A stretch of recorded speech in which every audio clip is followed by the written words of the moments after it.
Suami mengajakku jalan-jalan sore naik motor warisan ayah.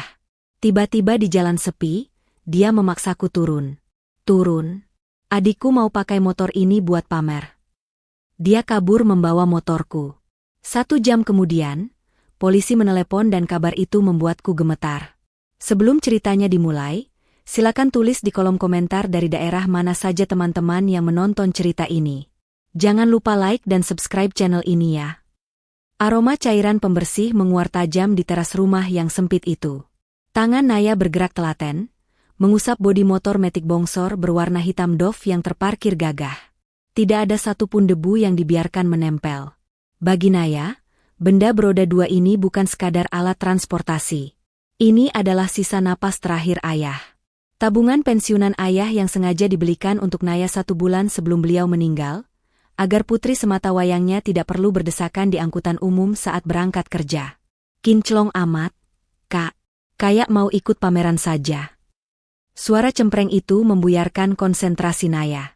Dino, adik iparnya yang baru berusia 20 tahun, muncul dari balik pintu dengan rambut yang disisir klimis berlebihan dan bau minyak wangi yang menyengat hidung. Pemuda itu bersandar di tiang teras, sambil memutar-mutar kunci motor butut miliknya sendiri. Naya hanya tersenyum tipis, enggan menanggapi basa-basi itu. Ia lanjut mengelap spion. Kak Naya, panggil Dino lagi, kali ini nadanya lebih mendesak. Pinjam motornya dong buat nanti malam. Si Lilis mau diajak jalan, tapi gengsi dong kalau aku bawa motor bebek bututku. Bunyinya saja sudah kayak kaleng rombeng. Gerakan tangan Naya terhenti. Ia menegakkan punggung, menatap adik iparnya itu dengan tatapan keberatan yang tak ditutup-tutupi. Ini bukan kali pertama Dino meminta, dan bukan kali pertama pula Naya menolak. Nggak bisa, Din. Kamu tahu sendiri ini motor kesayangan kakak. Lagian besok pagi-pagi sekali kakak ada shift pagi. Kalau motor kenapa-kenapa, kakak kerja naik apa? Tolak Naya tegas. Dino mendecakkan lidah, wajahnya langsung masam. Pelit banget sih. Cuma dipinjam semalam doang. Nggak bakal lecet. Lagian Kak Raka juga pasti bolehin. Kalau kakak bilang nggak, ya nggak.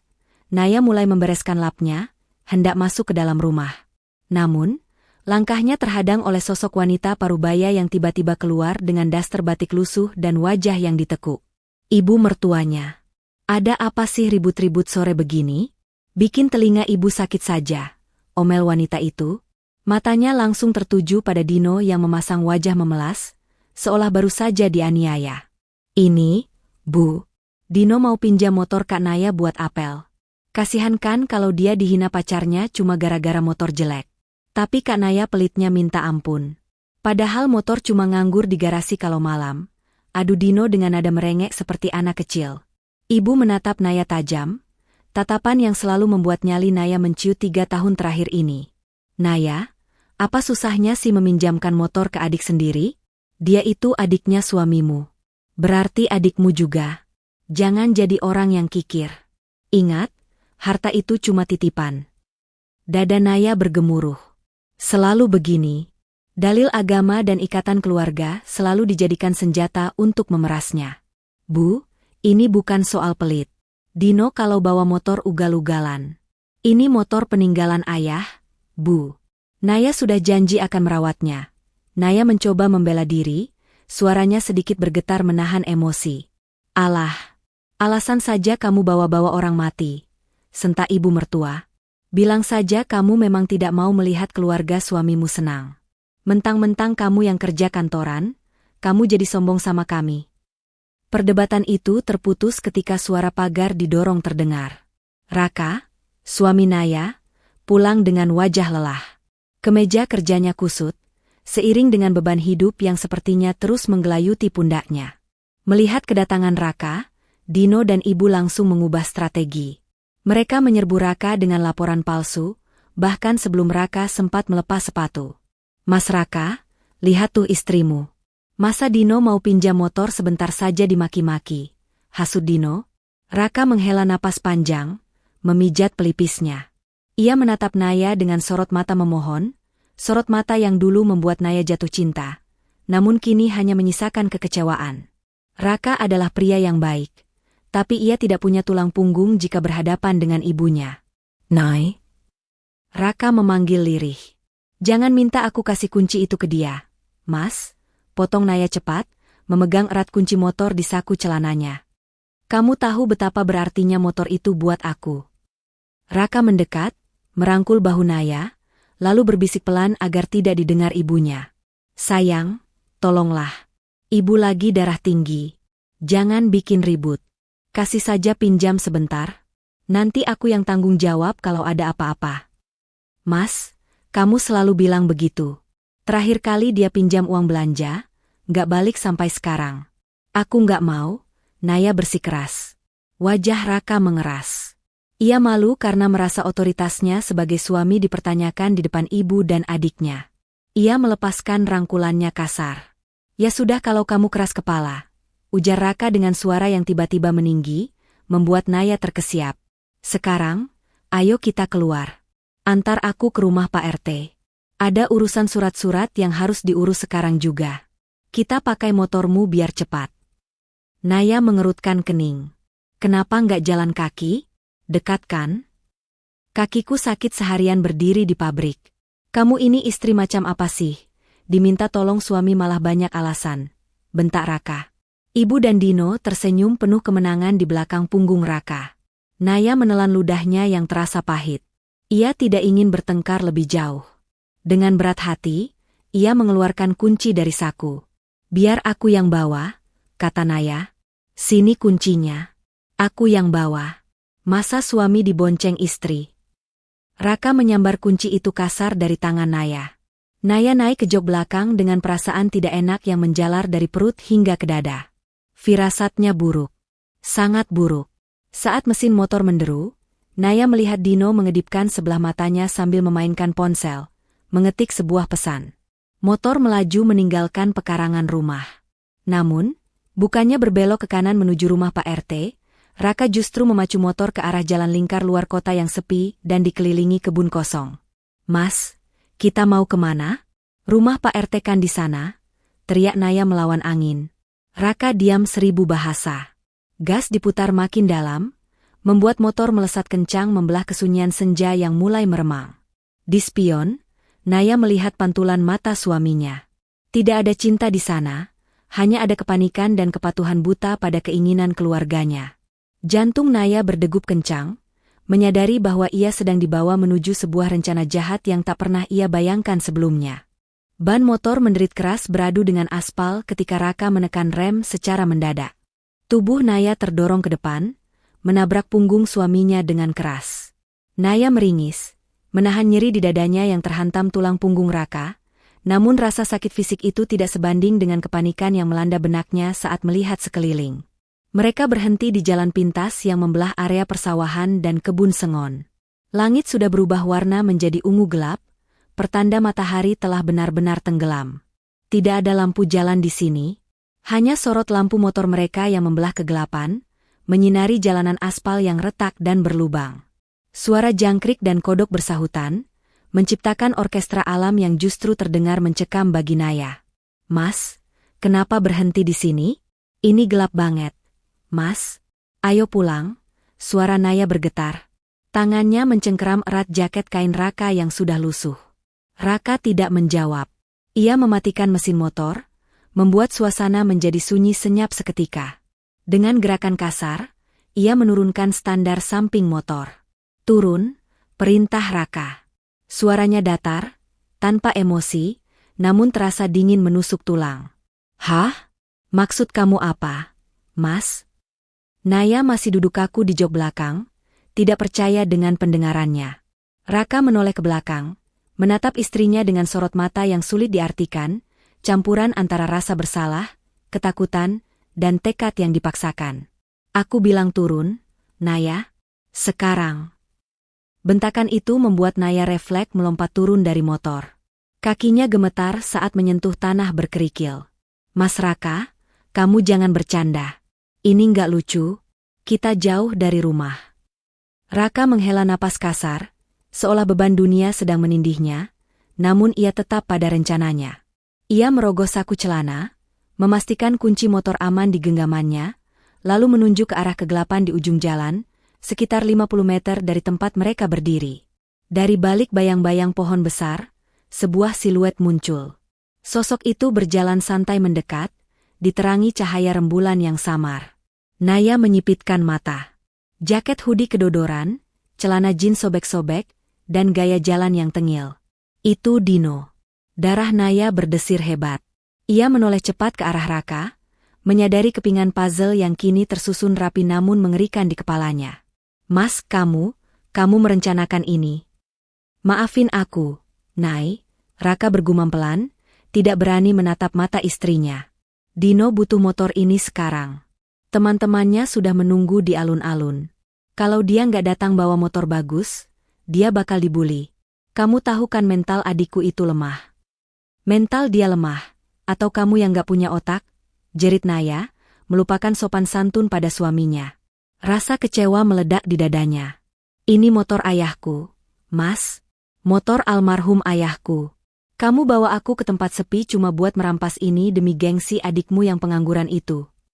Dino kini sudah berdiri di hadapan mereka, wajahnya menyeringai lebar tanpa rasa bersalah sedikitpun. Nah, gitu dong, Mas Raka. Tegas jadi suami. Istri itu harus diajari nurut. Dino langsung menyambar setang motor, mengelus bodi halusnya dengan tatapan lapar. Gila, mulus banget. Pasti si Lilis makin nempel nih nanti. Dino, jangan sentuh. Naya mencoba maju, hendak merebut kembali motornya.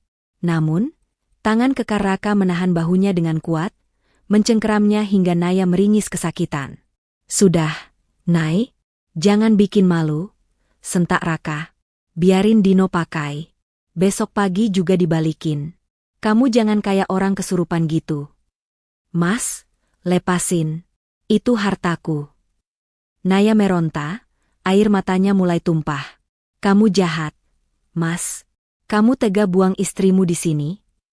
Raka mendorong tubuh Naya pelan, hingga istrinya terhuyung mundur beberapa langkah menjauhi motor. Kamu bisa jalan kaki ke jalan raya utama, cuma 2 kilometer dari sini. Di sana banyak angkutan umum. Sekalian olahraga, biar pikiranmu jernih dan gak pelit lagi sama keluarga suami. Dino tertawa mengejek sambil menaiki motor itu. Ia memutar kunci kontak, dan mesin motor menyala halus. Sorot lampu motor menyilaukan mata Naya yang basah. Makasih ya, kakak ipar sayang. Tenang aja, bensinnya nanti aku isiin kalau aku ingat, ejek Dino sambil menggeber gas. Suara knalpot standar yang halus itu terdengar seperti ejekan di telinga Naya. Mas Raka, tolong jangan tinggalin aku. Naya memohon untuk terakhir kalinya, harga dirinya runtuh demi rasa takut ditinggal sendirian di tempat gelap ini. Raka tampak ragu sejenak. Ia menatap Naya yang berdiri mematung dengan wajah pucat pasi. Namun, suara klakson dari Dino membuyarkan keraguannya. Ayo buruan, Mas. Keburu malam nih. Kamu bonceng aku sampai depan gang rumah Lilis. Nanti kamu pulang naik ojek daring aja. Teriak Dino. Tanpa menoleh lagi pada istrinya, Raka melangkah naik ke boncengan motor itu. Motor warisan ayah Naya melaju kencang, membawa 2 laki-laki yang seharusnya melindunginya, namun justru menjadi sumber petaka malam ini. Lampu belakang motor berwarna merah itu semakin mengecil, menjauh, dan akhirnya menghilang di tikungan gelap, meninggalkan Naya seorang diri. Kini, Naya benar-benar sendiri. Hanya ada suara angin yang menderu di sela-sela dedaunan pohon sengon, dan suara anjing melolong dari kejauhan. Naya meraba sakunya, mencari ponsel untuk meminta bantuan. Jarinya gemetar hebat saat menekan tombol daya. Layar menyala redup, menampilkan ikon baterai berwarna merah yang berkedip lemah, 5%. Dan yang lebih mengerikan, tidak ada satu bar sinyal pun yang tertangkap di sudut layar.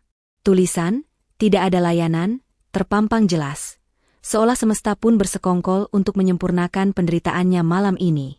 Naya menatap jalanan gelap yang membentang di hadapannya, jalanan yang harus ia tempuh sendirian dengan ancaman bahaya yang mengintai di setiap semak belukar. Keheningan di jalan pintas itu terasa mencekik. Kegelapan bukan lagi sekadar ketiadaan cahaya, melainkan seperti selimut tebal yang membungkus Naya dengan rasa takut yang purba. Setiap kali angin berdesir menggesek daun-daun jati kering, jantung Naya melompat, membayangkan sosok jahat yang mungkin mengintai dari balik semak-semak. Naya memeluk tubuhnya sendiri yang mulai menggigil. Bukan karena dinginnya malam, melainkan karena dinginnya pengkhianatan yang baru saja ia terima. Air mata yang tadi sempat tertahan karena syok, kini mulai menetes satu persatu, membasahi pipinya yang kotor oleh debu jalanan. "Mas Raka."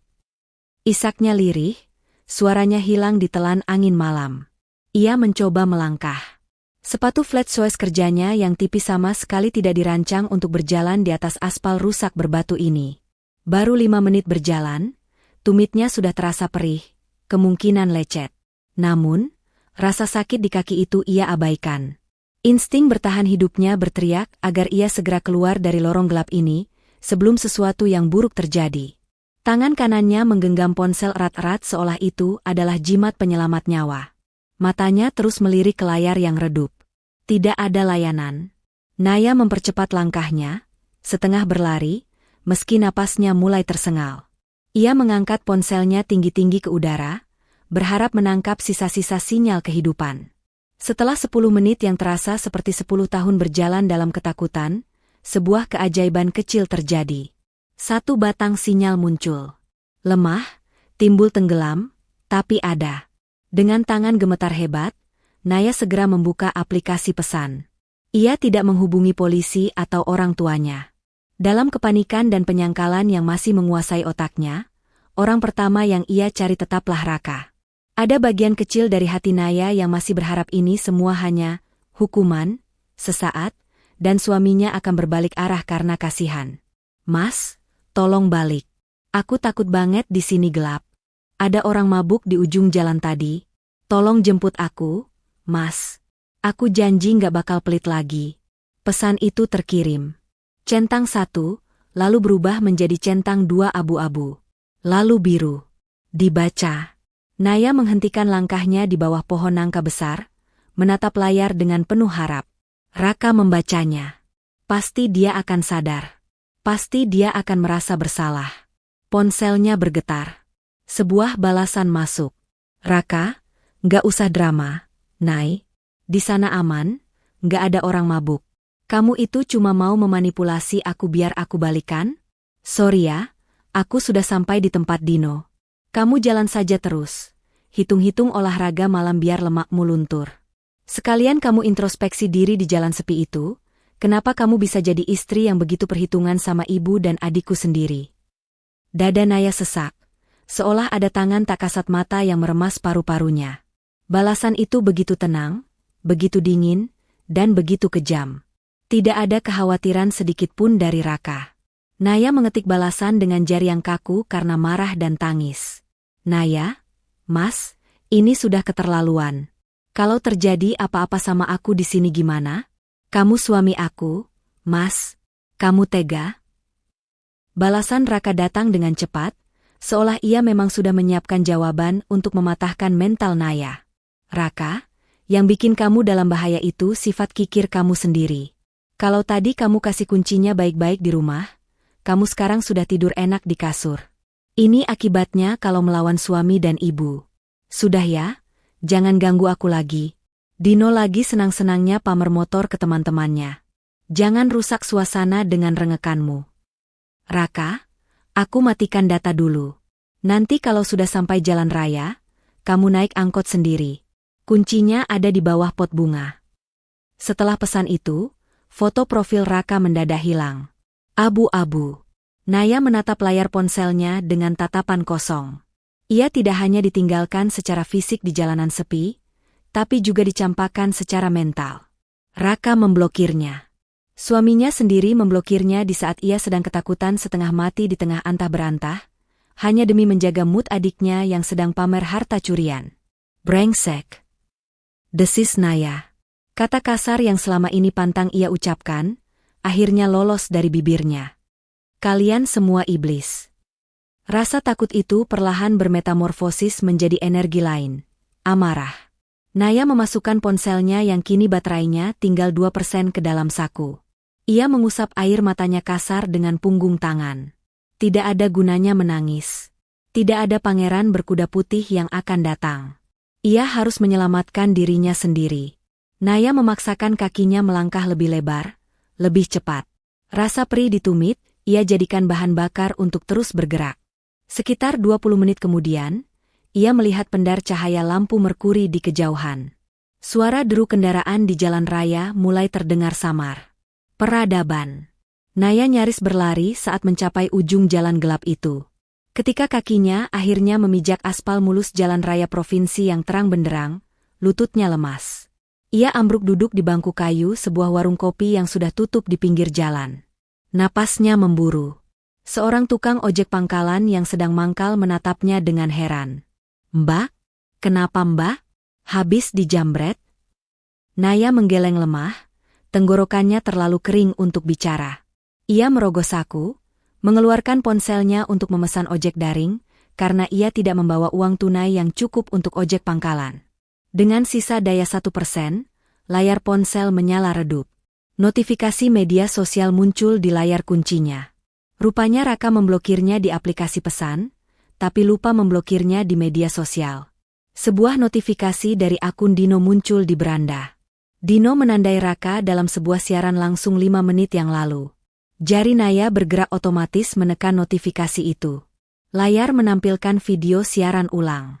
Terlihat wajah Dino yang tertawa lebar, kamera bergoyang-goyang kacau.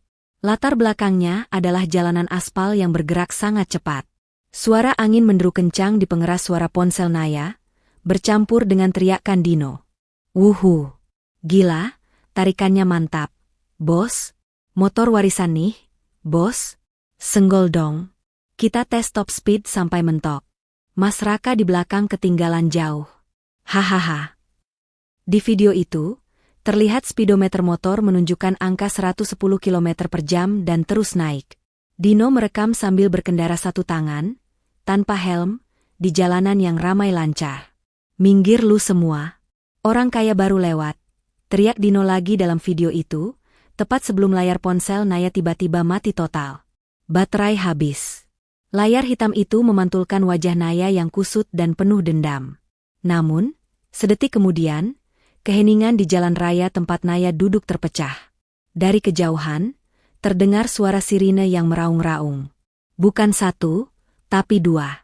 Mobil ambulans dan mobil polisi melaju kencang dari arah kota, melewati tempat Naya duduk, menuju ke arah jalan yang sama dengan yang ada di video Dino tadi. Bulu kuduk Naya meremang. Firasatnya yang tadi sempat hilang karena amarah, kini kembali menyengat ulu hatinya dengan lebih dahsyat. "Mas, tolong antar saya ke perumahan Gria Asri. Saya bayar di rumah, dompet saya ketinggalan." Naya memohon kepada tukang ojek pangkalan tua yang tadi menegurnya.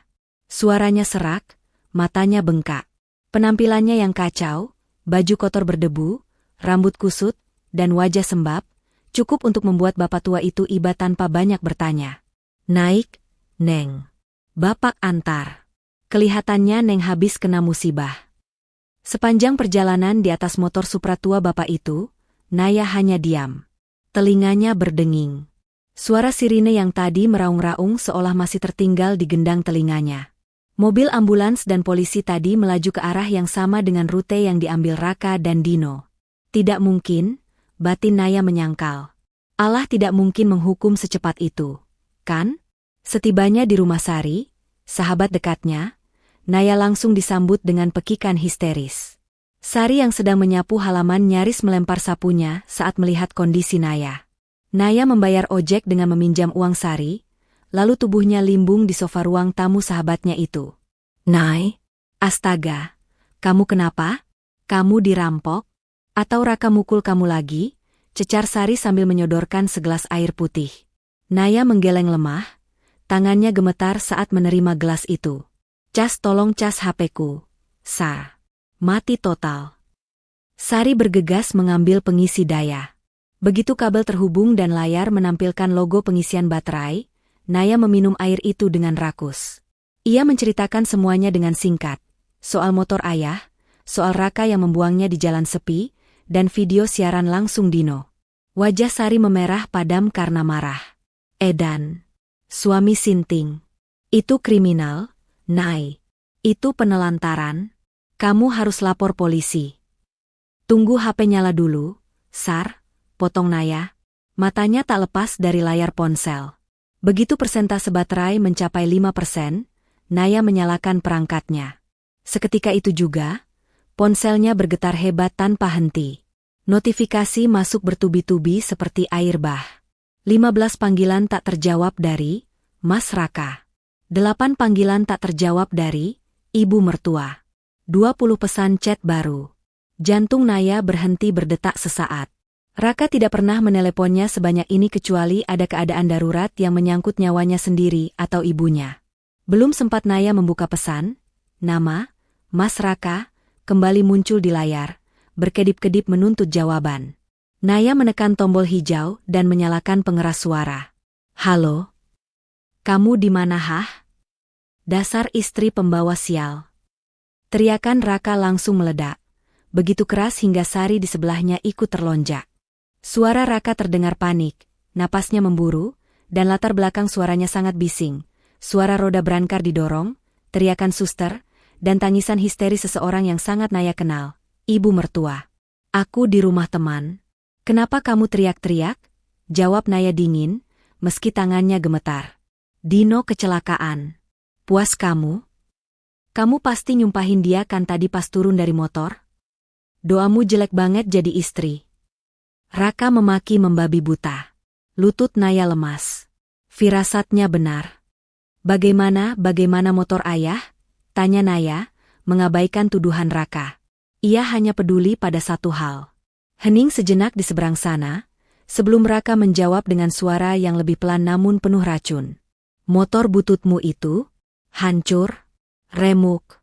Sudah jadi rongsokan besi tua? Dino nabrak truk pasir karena remnya blong katanya. Ini pasti gara-gara kamu jarang servis kan? Dunia Naya runtuh. Motor ayah. Satu-satunya benda yang masih menyimpan aroma keringat ayah, benda yang ia elus setiap pagi sebelum berangkat kerja, kini hancur lebur di tangan ipar yang tidak tahu diri.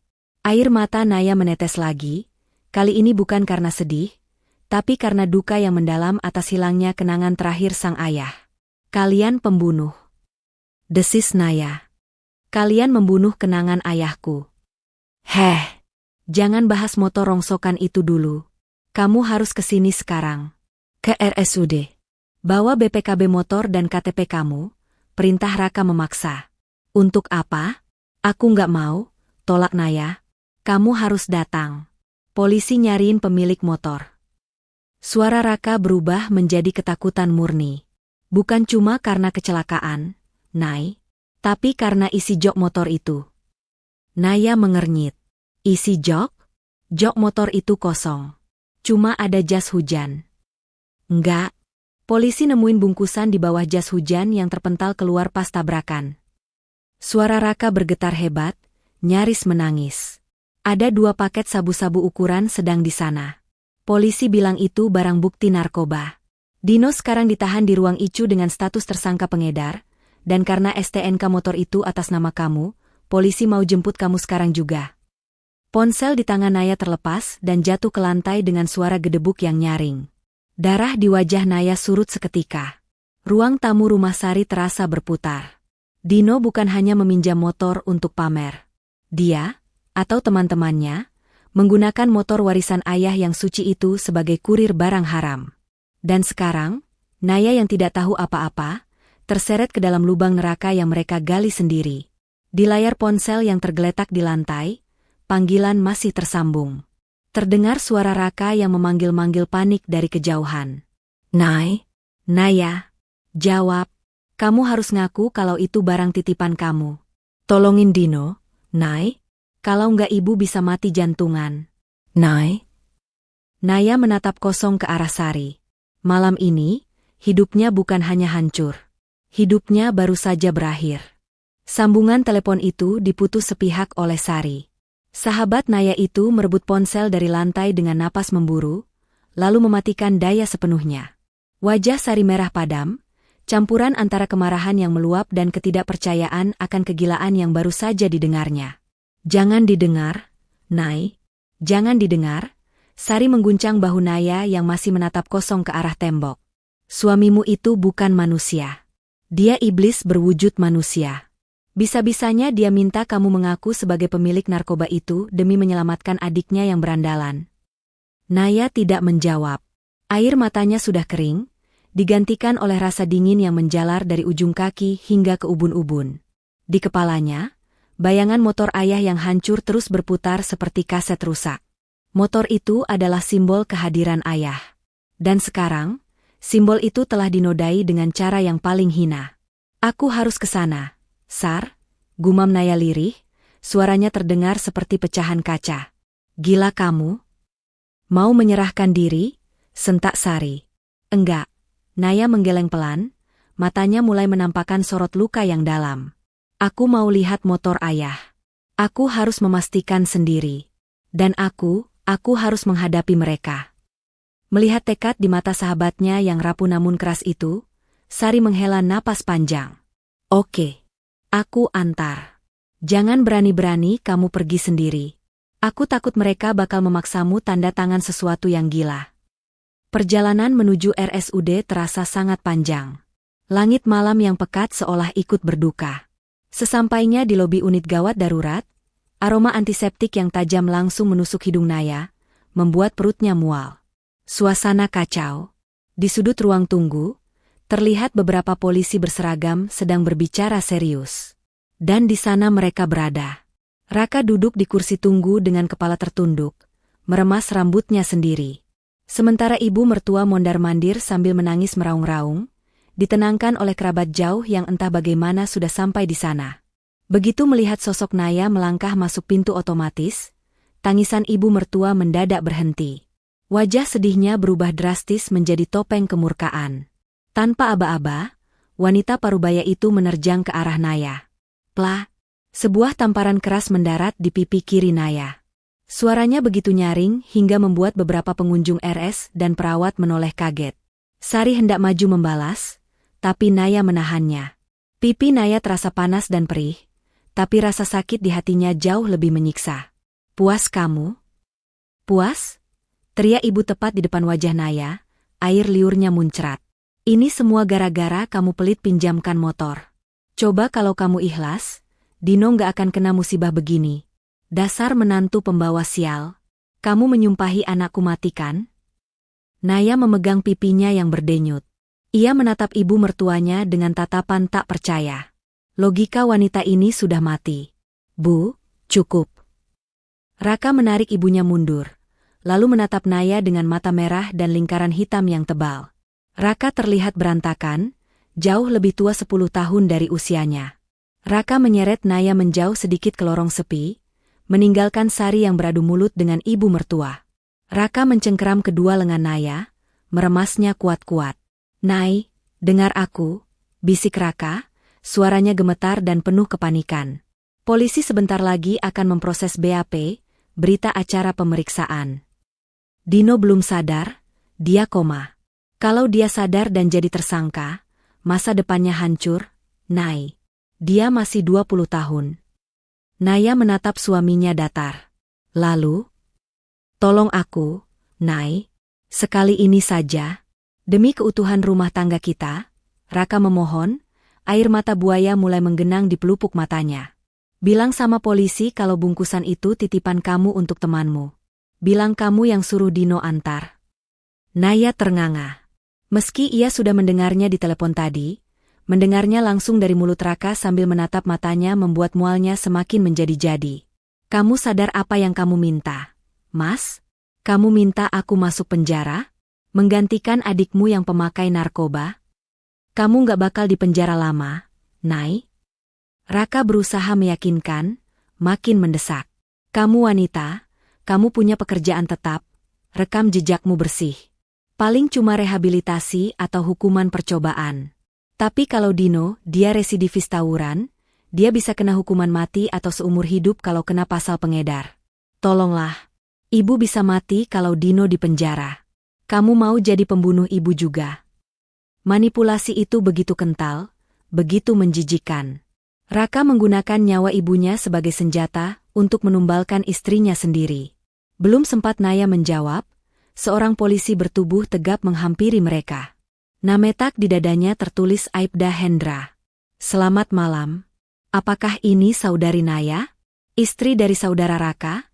Tanya polisi itu tegas. Naya melepaskan cengkeraman tangan Raka kasar. Iya, Pak. Saya Naya. Kami perlu keterangan Ibu terkait kepemilikan kendaraan Honda Vario yang terlibat kecelakaan tunggal dan penemuan zat psikotropika golongan 1, ujar Pak Hendra sambil membuka map di tangannya. Mari ikut ke ruangan administrasi sebentar. Kami juga perlu menyerahkan barang-barang pribadi yang ditemukan di lokasi kejadian. Raka menyikut lengan Naya pelan, matanya melotot memberikan kode ancaman. Ingat kata-kataku tadi. Naya berjalan gontai mengikuti polisi itu.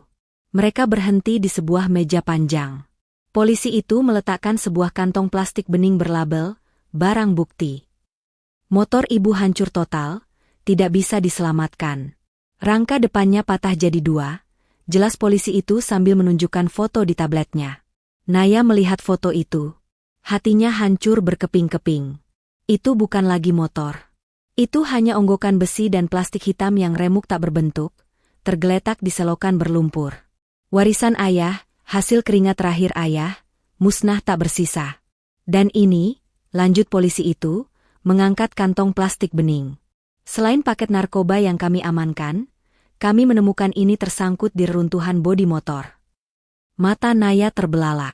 Di dalam plastik itu, terdapat sebuah gantungan kunci berbahan kulit yang sudah sobek dan berlumuran darah kering.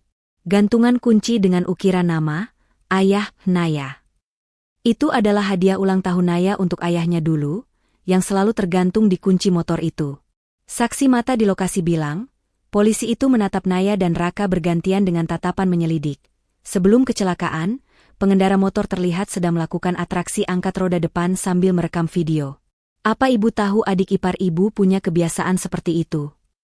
Raka buru-buru memotong sebelum Naya sempat membuka mulut. Tidak, Pak. Adik saya anak baik-baik. Dia pasti panik karena disuruh antar barang itu buru-buru oleh istri saya. Naya menoleh cepat ke arah Raka. Matanya membulat sempurna. Raka benar-benar melakukannya. Dia baru saja menuduh Naya di depan polisi. Benar begitu, Bu Naya?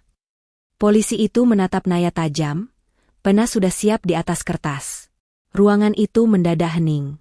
Hanya suara detak jam dinding yang terdengar seperti bom waktu. Naya melihat seringai tipis di wajah Raka, sebuah peringatan bahwa jika Naya tidak menurut, neraka yang lebih buruk akan menantinya di rumah. Naya menarik napas panjang, menatap gantungan kunci ayahnya yang berdarah di dalam plastik bukti itu. Rasa sakit dan duka itu tiba-tiba memadat menjadi sesuatu yang keras dan dingin di dadanya. Ia mengangkat wajahnya, menatap lurus ke mata polisi itu, lalu beralih menatap Raka dengan sorot mata yang membuat nyali suaminya itu mendadak ciut. Pak polisi, suara Naya terdengar tenang, namun mengandung badai. Saya punya bukti siapa sebenarnya pemilik barang haram itu. Dan saya juga mau melaporkan tindak pidana lain yang dilakukan suami saya malam ini. Suasana di ruangan administrasi itu berubah mencekam dalam sekejap. Pernyataan Naya menggantung di udara, berat dan tajam seperti guillotine yang siap dijatuhkan. Wajah Raka pucat pasi, keringat dingin mulai membasahi keningnya yang berkerut panik. Bukti apa yang Ibu maksud? Tanya Aibda Hendra, intonasi suaranya menajam. Ia memberi isyarat pada rekannya untuk menutup pintu ruangan, mengurung Raka agar tidak bisa melarikan diri dari interogasi mendadak ini. Dengan tangan yang kini tak lagi gemetar, tergantikan oleh dinginnya tekad, Naya menyodorkan ponselnya yang layarnya retak di bagian sudut. Ia membuka aplikasi pesan, memperlihatkan riwayat percakapan, chat, terakhir dengan Raka. Bapak bisa baca sendiri jam berapa pesan ini dikirim, ujar Naya datar. Pukul 18.45, suami saya menurunkan saya paksa di jalan pintas kebun sengon yang sepi. Dia merampas motor itu untuk diberikan kepada adiknya, Dino. Di pesan ini, Naya menunjuk layar dengan telunjuknya, suami saya secara eksplisit menulis, Dino lagi senang-senangnya pamer motor ke teman-temannya. Jadi, tuduhan bahwa saya yang menyuruh Dino mengantar narkoba itu adalah kebohongan mutlak untuk menutupi kejahatan mereka. Aibda Hendra mengambil ponsel itu, membaca deretan pesan kejam Raka dengan saksama. Alis tebal polisi itu perlahan bertaut. Ia menatap Raka dengan pandangan yang membuat nyali laki-laki itu menciut menjadi seukuran biji jagung. Saudara Raka, suara Aibda Hendra terdengar rendah namun berbahaya. Anda menelantarkan istri di tempat sepi, lalu sekarang mencoba memberikan keterangan palsu untuk menjerat istri Anda sendiri sebagai tersangka narkoba? Anda tahu ancaman hukuman untuk kesaksian palsu dan menghalangi penyidikan. Bukan begitu, Pak? Sumpah.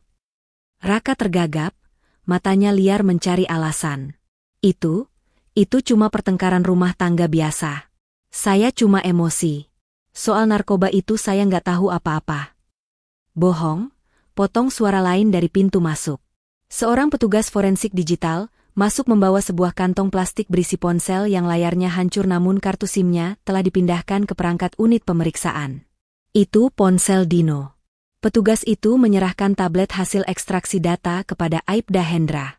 Komandan, kami menemukan log percakapan di aplikasi pesan instan tersangka Dino 15 menit sebelum kecelakaan. Ini bukan kasus pemakaian pribadi. Ini kurir. Aibda Hendra membaca laporan itu sejenak. Lalu matanya membelalak kaget sebelum beralih menatap Raka dengan tatapan yang jauh lebih mengerikan dari sebelumnya. Bu Naya, panggil Pak Hendra, nadanya kini melunak penuh simpati, namun membawa kabar yang akan menghancurkan sisa dunia Naya. Sepertinya ibu tidak hanya menjadi korban penelantaran. Ibu juga korban penipuan besar-besaran. Maksud Bapak? Naya bingung. Pak Hendra memutar tablet itu ke arah Naya. Terpampang sebuah tangkapan layar percakapan antara Dino dengan kontak bernama Bandar Jala. Dino, barang siap jalan, bos. Aku pakai motor kakak ipar yang plat merah biar nggak dicurigai polisi. Aman. Bandar Jala, oke. Komisi 5 juta langsung gue transfer ke rekening Raka sesuai kesepakatan. Biar dia bisa nyicil bunga pinjolnya yang udah nunggak 3 bulan. Dino, siap. Mas Raka udah neken gue terus nih. Katanya orang pinjol udah mulai teror ke kantornya. Makanya gue nekat. Naya merasa lantai yang dipijaknya runtuh. Ia membaca tulisan itu berulang-ulang, berharap matanya salah. Rekening Raka. Bunga pinjol. Jadi, Dino bukan sekadar gaya-gayaan. Raka dan Dino bekerja sama. Raka butuh uang cepat untuk menutup hutang pinjaman daring, pinjol, yang menjeratnya, dan ia mengorbankan adiknya, serta motor kesayangan Naya, sebagai alat transportasi bisnis haram itu. Naya menoleh perlahan ke arah Raka. Suaminya kini terduduk lemas di kursi, wajahnya menunduk dalam, tidak berani mengangkat muka. Mas. Suara Naya bergetar hebat, bukan karena sedih, tapi karena syok yang luar biasa. Kamu punya hutang pinjol? Sejak kapan? Gaji kamu kemana? Gaji aku yang kamu minta setiap bulan buat tabungan rumah. Kemana? Raka diam membisu. Firasat buruk menghantam Naya. Dengan tangan gemetar, ia segera membuka aplikasi perbankan di ponselnya. Selama ini, Naya bodoh. Ia terlalu percaya pada Raka. Ia memberikan akses penuh pada rekening tabungan utamanya dengan alasan, biar Raka yang kelola investasi masa depan. Aplikasi terbuka. Naya menekan tombol, lihat saldo. Angka yang muncul di layar membuatnya menjerit tertahan. Rp54.300. 50 juta rupiah. Uang warisan ayah, ditambah hasil kerja keras Naya lembur siang malam selama 3 tahun menikah. Lenyap. Habis tak bersisa. Naya melihat riwayat mutasi. Ada puluhan transaksi keluar ke berbagai aplikasi pinjaman dan situs judi daring, atas nama Raka selama 6 bulan terakhir. Uangku. Naya mendesis, napasnya sesak. Uang ayahku? Kamu pakai buat judi? Kamu pakai buat bayar hutang gaya hidupmu dan adikmu. Raka akhirnya mendongak. Matanya basah, tapi bukan air mata penyesalan, melainkan ketakutan. Nay, aku bisa jelasin? Awalnya aku cuma iseng ikut investasi daring, tapi ketipu. Terus aku coba balikin modal lewat judi slot, tapi kalah terus, makanya aku pinjam-pinjol. Aku panik, Nay. Dan kamu korbankan motor ayah? Kamu mau korbankan aku jadi tersangka narkoba demi menutupi semua ini? Teriak Naya histeris. Ia menerjang maju, memukul dada Raka bertubi-tubi dengan sisa tenaganya. Sari yang baru masuk ruangan langsung berlari memeluk Naya, menahannya agar tidak mengamuk lebih jauh. Cukup, bentak Aibda Hendra. Ia memberi kode pada anak buahnya. Borgol saudara Raka.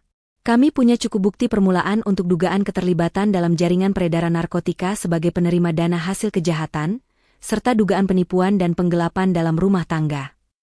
Bunyi klik logam dingin yang mengunci pergelangan tangan Raka terdengar sangat nyaring di ruangan itu.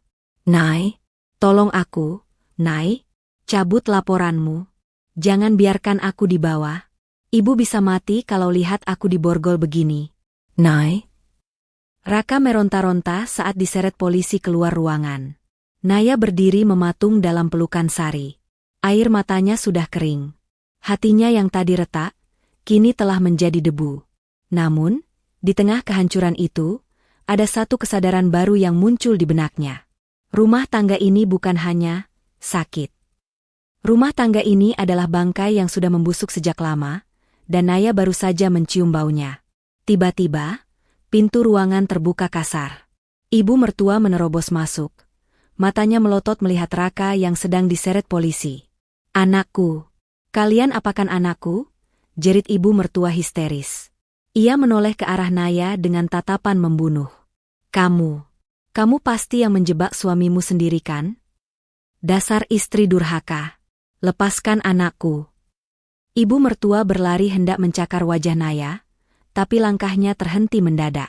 Wanita tua itu memegang dada kirinya, wajahnya membiru, matanya mendelik ke atas. Bruk!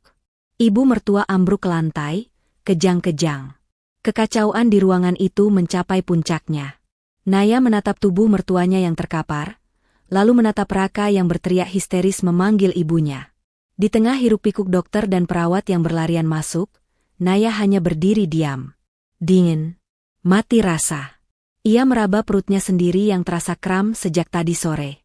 Ada satu rahasia yang Naya simpan dan belum sempat ia beritahukan pada Raka hari ini. Sebuah rahasia yang kini terasa seperti kutukan. Di dalam tasnya, terselip sebuah alat tes kehamilan dengan 2 garis merah yang ia beli tadi pagi. Hiruk-pikuk di instalasi gawat darurat perlahan mereda, menyisakan jejak bau alkohol dan kepanikan yang masih mengambang di udara. Ibu mertua telah dilarikan ke ruang ICU jantung karena serangan jantung ringan akibat syok. Raka sudah digelandang ke kantor polisi pusat dengan mobil patroli terpisah. Naya duduk termenung di bangku panjang koridor rumah sakit yang dingin. Di tangannya, sebotol air mineral yang sudah hangat tak tersentuh. Sari duduk di sebelahnya, merangkul bahu Naya erat-erat, seolah takut sahabatnya itu akan pecah berkeping-keping jika dilepaskan. "Nay," panggil Sari lembut. "Kamu pucat sekali. Tadi kamu pegang perut terus. Kamu sakit? Mau diperiksa dokter sekalian mumpung di sini?" Naya menunduk, menatap perut ratanya yang terbalut ke meja kerja kusut. Tangan kanannya perlahan merogoh tas, menyentuh benda plastik kecil berbentuk stik itu. 2 garis merah. Tanda kehidupan baru yang hadir di tengah kematian harapan rumah tangganya. "Sar," bisik Naya, suaranya terdengar jauh dan hampa. "Aku hamil." Mata Sari membelalak lebar. Mulutnya terbuka, namun tak ada suara yang keluar. Ia menatap perut Naya, lalu menatap wajah sahabatnya dengan horor. "Hamil? Ana? Raka?" Naya mengangguk lemah. "Tadi pagi aku tes.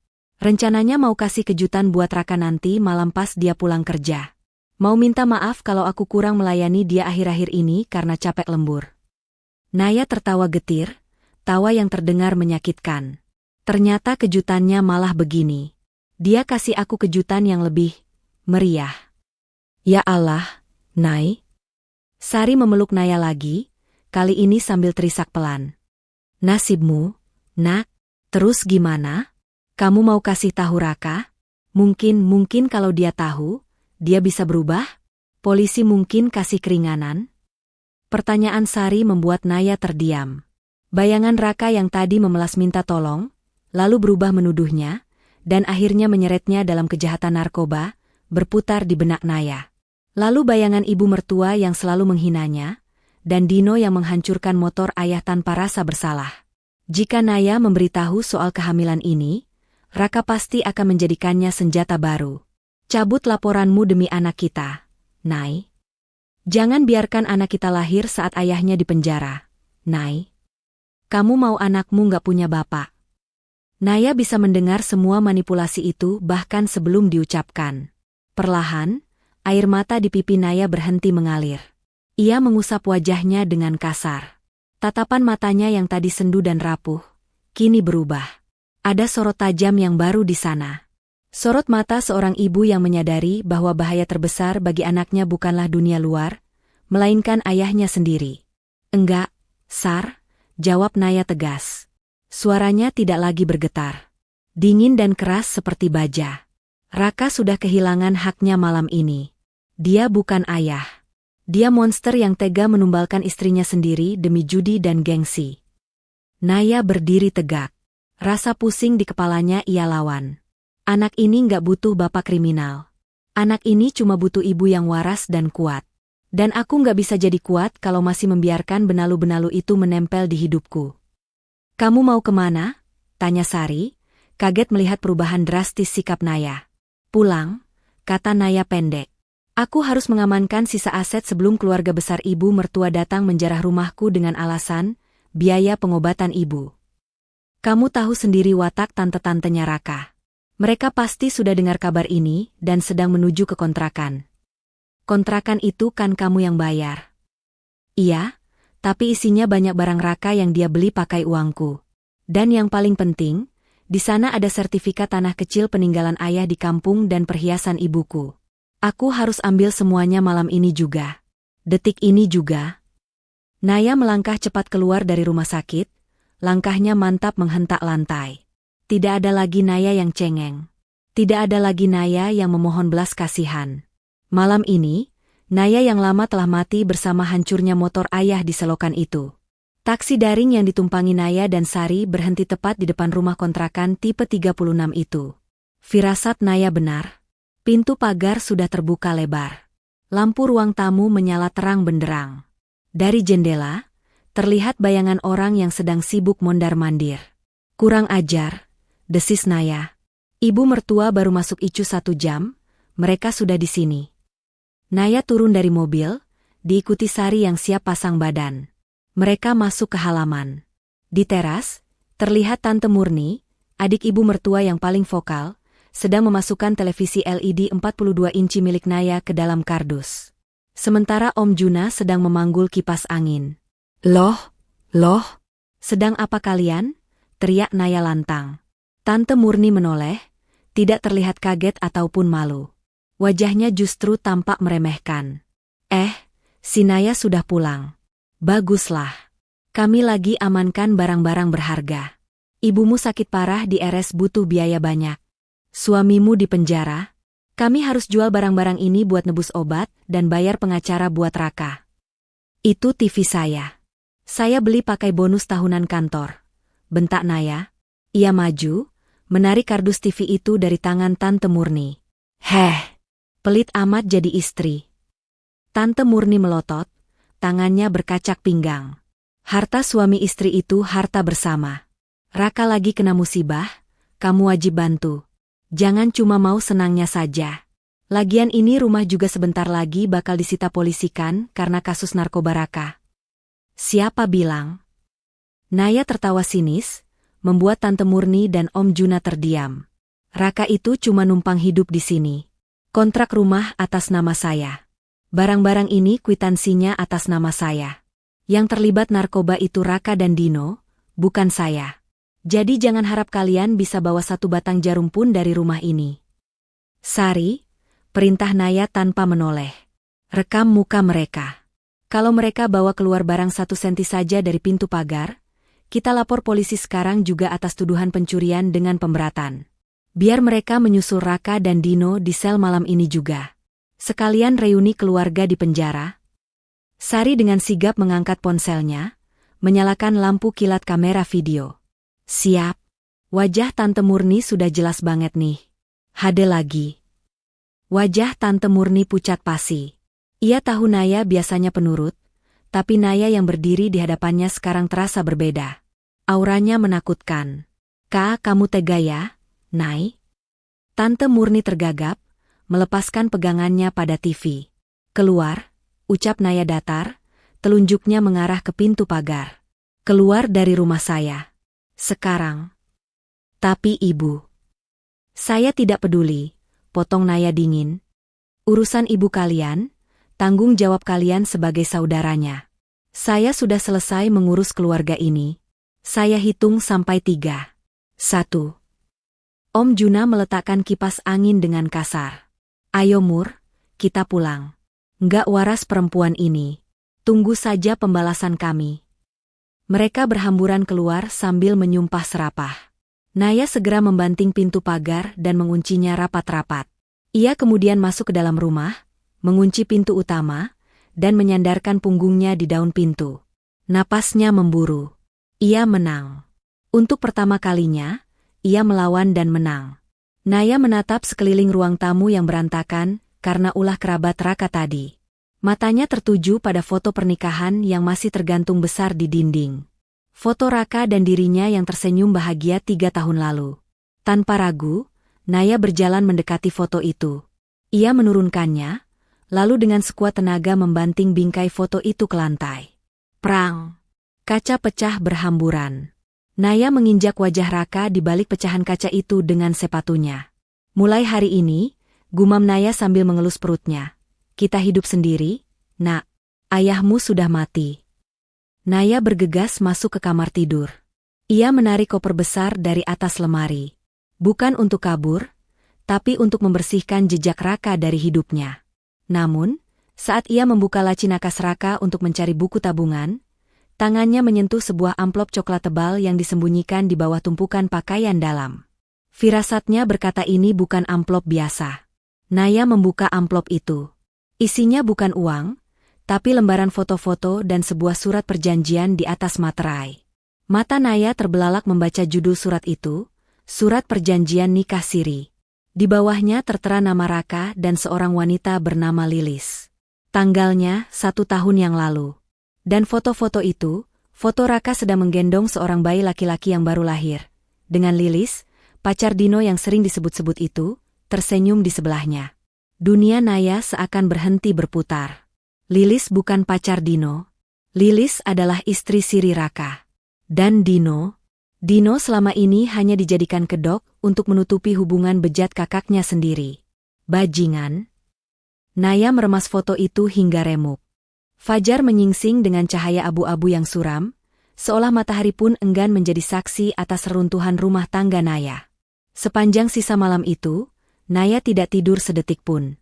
Matanya nanar menatap tumpukan dokumen yang kini berserakan di lantai kamar tidur. Surat perjanjian nikah siri, akta kelahiran seorang bayi laki-laki bernama Bagas, dan setumpuk foto-foto mesra Raka bersama Lilis. Teka-teki itu akhirnya terpecahkan dengan sempurna. Dan menyakitkan. Selama ini, Dino hanyalah tameng. Lilis yang sering dibawa ke rumah dengan dalih, pacar Dino, sebenarnya adalah istri muda Raka. Pantas saja ibu mertua selalu memanjakan Lilis setiap kali gadis itu berkunjung. Bahkan sering menyuruh Naya memasakkan makanan enak untuknya. Pantas saja Raka sering dinas luar kota di akhir pekan. Dan pantas saja gaji Naya selalu diperas habis-habisan. Bukan hanya untuk membayar hutang judi, tapi untuk membiayai dapur rumah tangga kedua suaminya. Kalian semua aktor yang hebat. Gumam Naya getir sambil mengelus perutnya yang masih rata. Tapi panggung sandiwara kalian sudah roboh. Naya bangkit. Ia tidak menangis. Air matanya sudah habis semalam. Kini yang tersisa hanyalah kalkulasi dingin untuk bertahan hidup. Naya tahu, jika ia berkonfrontasi sekarang dengan emosi meledak-ledak, Raka mungkin akan berkelit atau keluarganya akan memutarbalikkan fakta. Naya butuh strategi, senyap. Ia harus melumpuhkan mereka secara finansial dan hukum sebelum mereka sadar bahwa leher mereka sudah terjerat. Langkah pertama, amankan aset. Tepat pukul 8 pagi, Naya sudah berdiri di depan kantor bank. Ia segera menemui layanan pelanggan. Dengan wajah tenang namun tegas, Naya meminta pencetakan rekening koran 5 tahun terakhir dan melakukan pemblokiran total terhadap akses Raka di rekening bersama mereka, meski isinya sudah nyaris nol. Ia juga memindahkan sisa uang pribadinya dan payroll gaji ke rekening baru di bank berbeda yang tidak diketahui Raka. Mbak, tolong tandai semua transaksi transfer ke rekening atas nama Lilis Kusuma, pinta Naya pada petugas bank. Daftar itu panjang sekali. Total uang yang mengalir ke Lilis selama 2 tahun terakhir mencapai ratusan juta rupiah. Uang keringat Naya. Uang warisan ayah. Semuanya mengalir ke sana. Langkah kedua, kunci jeruji besi. Naya tidak pergi ke kantor pengacara untuk mengurus cerai dulu. Itu nanti. Prioritas utamanya adalah memastikan Raka tidak bisa keluar dari penjara dalam waktu dekat. Naya memacu ojek daring menuju Polres. Bukan untuk membesuk Raka yang berkali-kali meneror ponselnya dengan panggilan dari nomor wartel penjara, melainkan untuk menemui Aibda Hendra. Di ruang penyidik yang dingin, Naya meletakkan amplop coklat berisi bukti nikah siri dan aliran dana itu di atas meja. "Pak Hendra," ucap Naya datar. "Semalam Bapak bilang butuh motif kenapa suami saya nekat jadi perantara narkoba dan punya hutang pinjol menumpuk. Padahal gaji kami berdua cukup besar. Ini jawabannya." Pak Hendra membuka amplop itu. Matanya membelalak melihat foto-foto dan bukti transfer. Istri simpanan? Jadi uang hasil kejahatan narkoba dan penipuan terhadap ibu ini mengalir ke sini. "Betul, Pak. Saya ingin Bapak memasukkan ini ke dalam berkas perkara. Ini bukan hanya kasus narkoba, tapi juga tindak pidana pencucian uang. Dia menggunakan uang hasil menipu saya dan hasil narkoba untuk membiayai istri siri dan anak haramnya." Pak Hendra menatap Naya dengan rasa hormat yang baru. "Ibu yakin?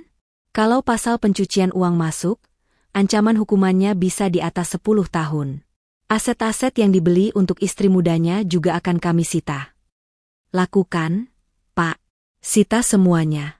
Biarkan mereka miskin dan membusuk di sana," jawab Naya dingin. "Pastikan dia tidak dapat penangguhan penahanan dengan alasan apapun." Setelah keluar dari kantor polisi, Naya merasa separuh beban di pundaknya terangkat. Raka akan mendekam sangat lama.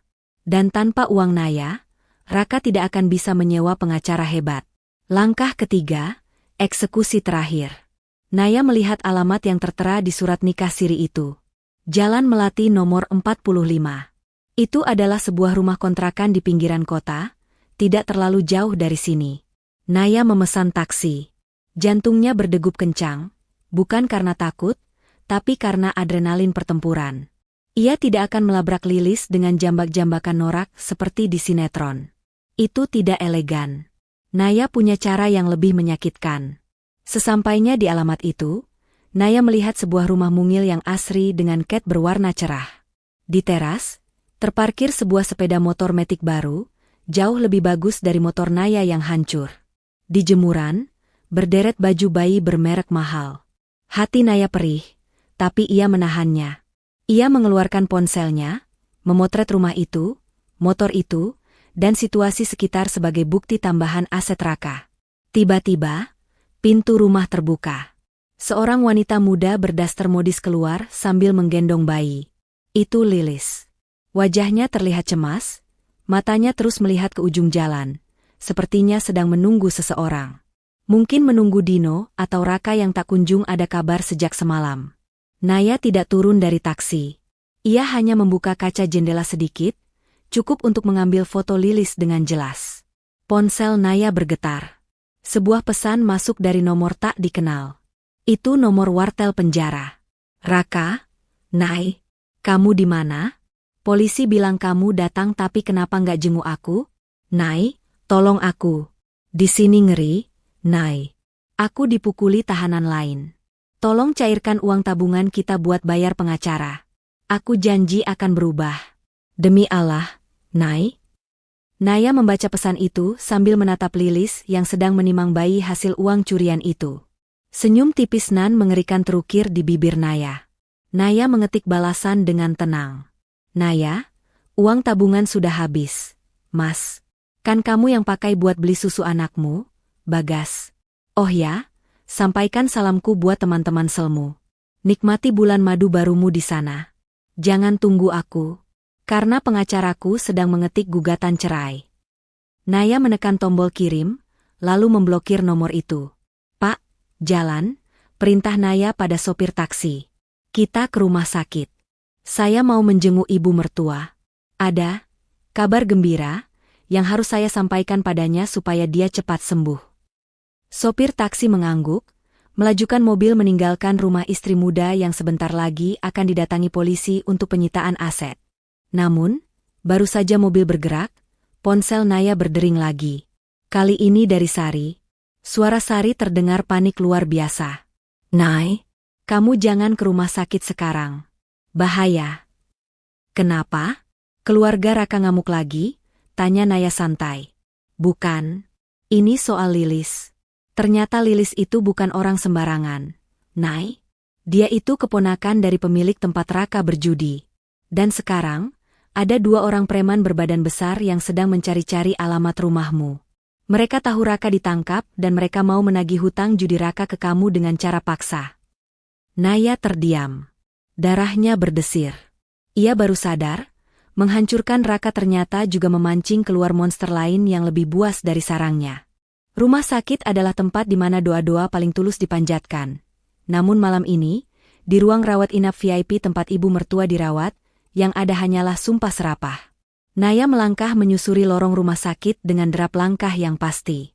Di tangan kirinya, ia mencengkeram erat amplop coklat berisi bukti kehancuran Raka.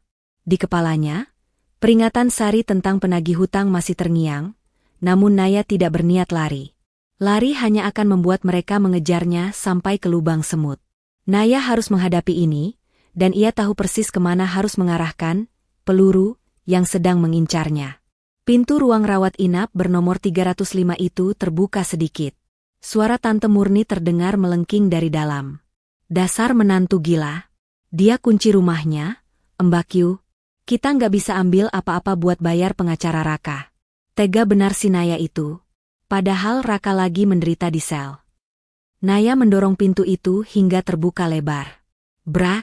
Keheningan seketika menyergap ruangan ber-AC dingin itu. Di atas ranjang pasien, ibu mertua tampak terbaring lemah dengan selang oksigen di hidung. Namun matanya langsung menyala penuh kebencian begitu melihat sosok Naya. Di sekelilingnya, Tante Murni, Om Juna, dan 2 kerabat lain menatap Naya seperti melihat hantu. Masih berani kamu datang ke sini? Desis ibu mertua, suaranya serak namun tajam. Setelah kamu jebloskan suamimu ke penjara, sekarang kamu mau apa? Mau membunuhku juga? Naya tidak menjawab. Ia berjalan mendekat ke tepi ranjang, mengabaikan tatapan membunuh Tante Murni yang siap menerkam. Saya datang bukan untuk berdebat, Bu.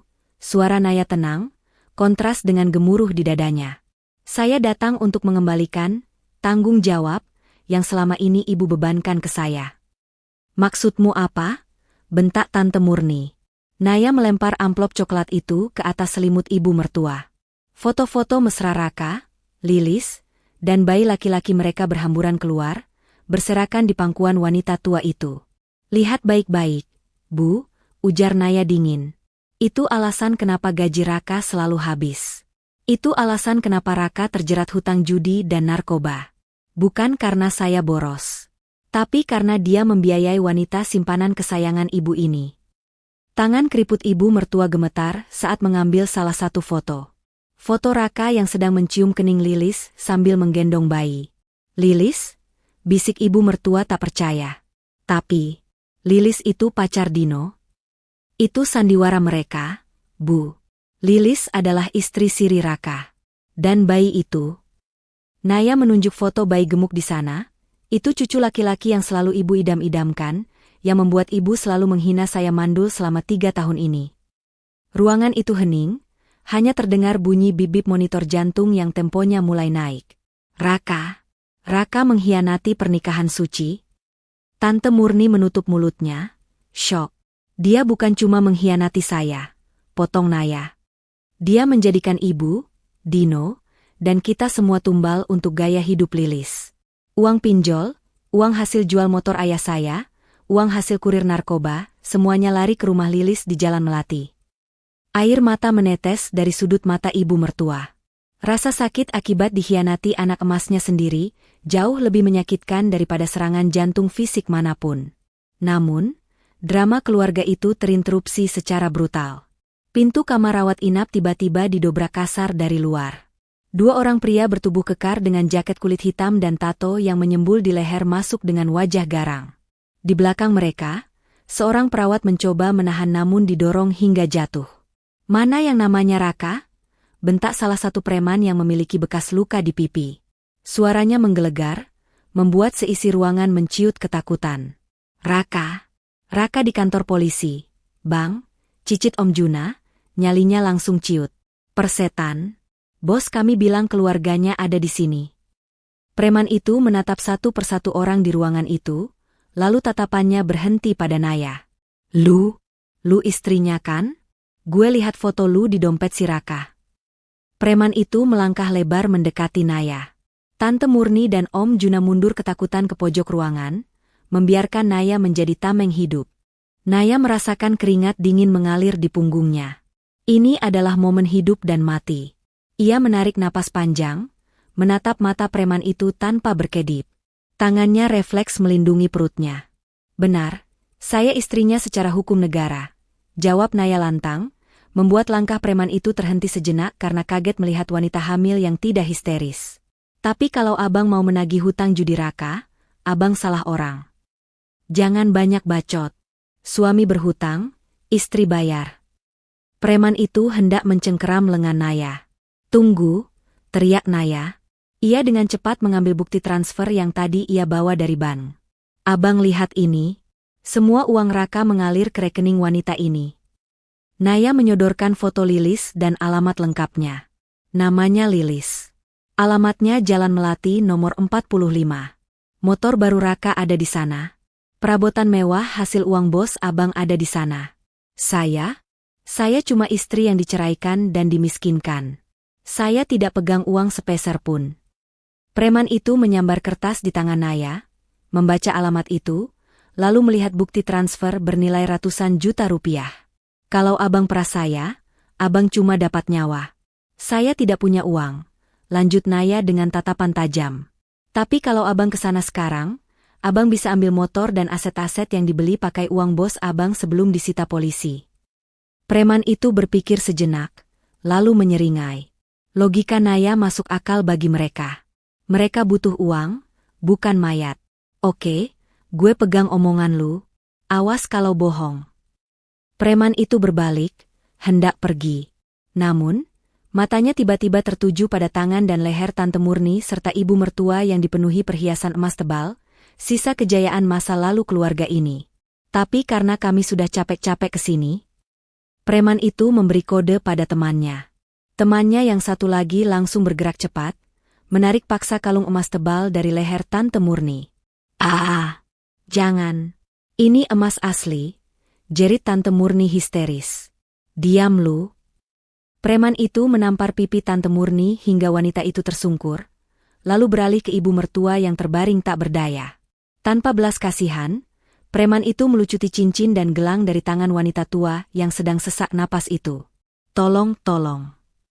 Rintih ibu mertua, menatap Naya dengan tatapan memohon pertolongan. Naya hanya berdiri diam di sudut ruangan, memegang perutnya. Ia tidak bergerak satu inci pun untuk membantu. Ia teringat bagaimana ibu mertua membiarkannya dibentak Raka, bagaimana ibu mertua menghinanya saat motor ayahnya hancur. Karma tidak pernah salah alamat. Anggap saja ini bunga pinjaman, seru preman itu setelah mengantongi segenggam perhiasan.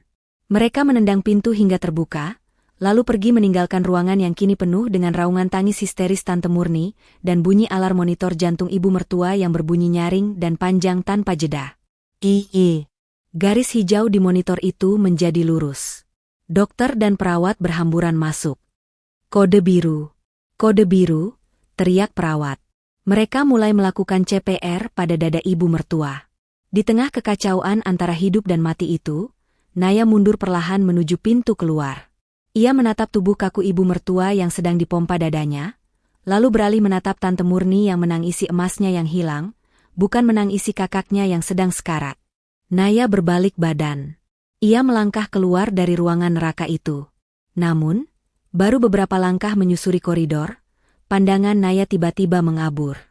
Rasa kram yang hebat menghantam perut bagian bawahnya, jauh lebih sakit dari sebelumnya. Cairan hangat terasa mengalir di sela pahanya. Naya meraba ke bawah. Tangannya basah oleh warna merah segar. Darah. Tolong. Bisik Naya lirih, sebelum dunia di sekelilingnya menjadi gelap gulita dan tubuhnya ambruk ke lantai rumah sakit yang dingin. Aroma bubur ayam dan obat-obatan menyeruak ke dalam indera penciuman Naya. Perlahan, ia membuka matanya yang terasa berat. Langit-langit putih rumah sakit menjadi pemandangan pertama yang menyapanya. Tidak ada lagi suara teriakan, tidak ada lagi preman, dan tidak ada lagi wajah-wajah penuh kebencian itu. Alhamdulillah. Kamu sadar, Nay? Seruan Sari terdengar dari samping ranjang. Sahabatnya itu terlihat kusut, matanya bengkak, sepertinya ia menangis semalaman. Tangan Naya refleks bergerak meraba perutnya. Datar. Rasa takut yang dingin seketika menjalar, membekukan darahnya. Sar, anakku.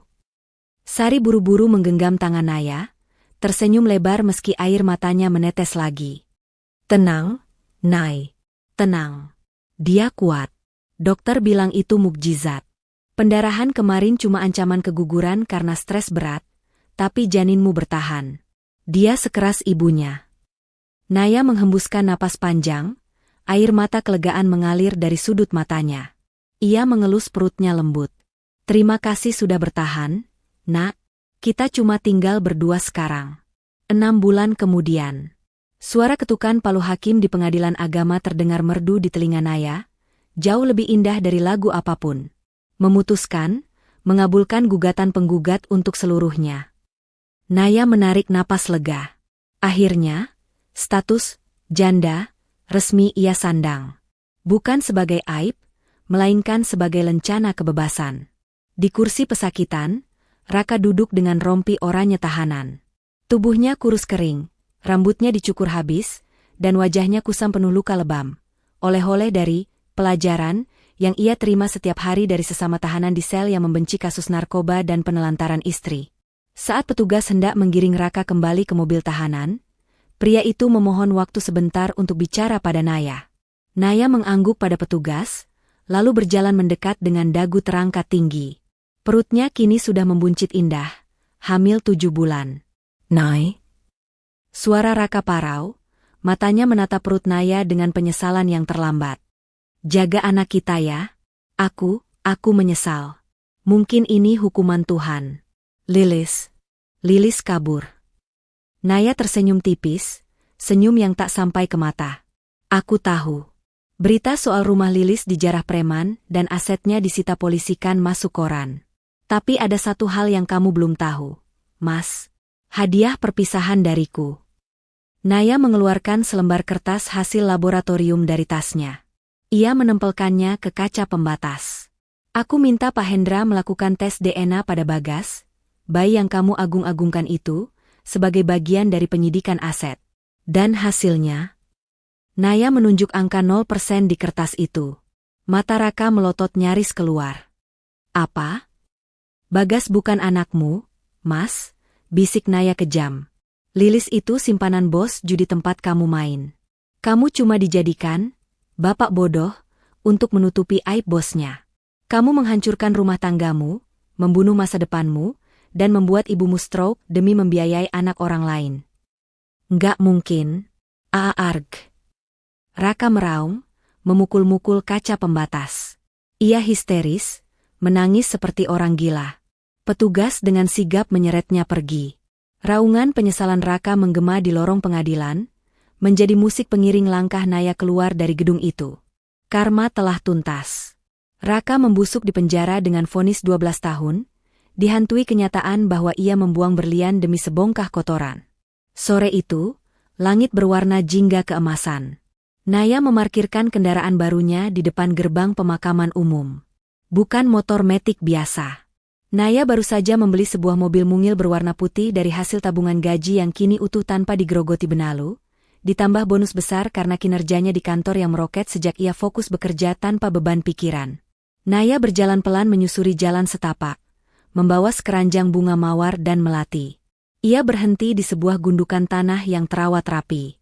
Nisan itu bertuliskan nama ayahnya. Assalamualaikum, Yah, sapa Naya lembut. Ia berjongkok, agak susah payah karena perut besarnya, lalu meletakkan bunga di atas pusara. Maafin Naya ya, Yah. Motor peninggalan ayah hancur. Naya nggak bisa menjaganya, ucap Naya, air matanya menetes pelan. Tapi sebagai gantinya, Naya berhasil menyelamatkan sesuatu yang lebih berharga. Cucu ayah. Angin sore berhembus lembut, membelai jilbab Naya. Seolah tangan ayah yang sedang mengusap kepalanya. Ayah tenang saja di sana. Para penjahat itu sudah dapat balasannya. Cerita Naya. Ibu mertua sekarang lumpuh total karena stroke. Tinggal di panti sosial milik pemerintah karena Tante Murni dan saudara-saudaranya tidak ada yang mau merawat setelah hartanya habis dijarah. Dino juga kena vonis 5 tahun penjara. Rumah kita sudah bersih. Yah. Naya mengusap perutnya yang tiba-tiba menendang pelan. Naya janji, Naya akan membesarkan anak ini jadi laki-laki yang bertanggung jawab. Yang tidak akan pernah menyakiti perempuan. Yang akan jadi pelindung, seperti ayah dulu melindungi Naya. Naya bangkit berdiri. Ia menyeka air matanya dan tersenyum lebar menatap langit. Beban di pundaknya telah hilang sepenuhnya. Ia bukan lagi Naya yang lemah, yang takut pada mertua, atau yang bergantung pada suami toksik. Ia adalah Naya yang baru. Seorang ibu, seorang pejuang, dan seorang pemenang. Naya melangkah kembali ke mobilnya. Di gantungan kunci mobil itu, tergantung sebuah benda baru yang mengkilap. Gantungan kunci berbahan kulit dengan ukiran, Naya jagoan kecil. Mesin mobil menderu halus. Naya menginjak pedal gas, melaju meninggalkan area pemakaman, menyongsong matahari terbenam yang indah, siap menyambut babak baru kehidupan yang sepenuhnya miliknya sendiri. Tamat.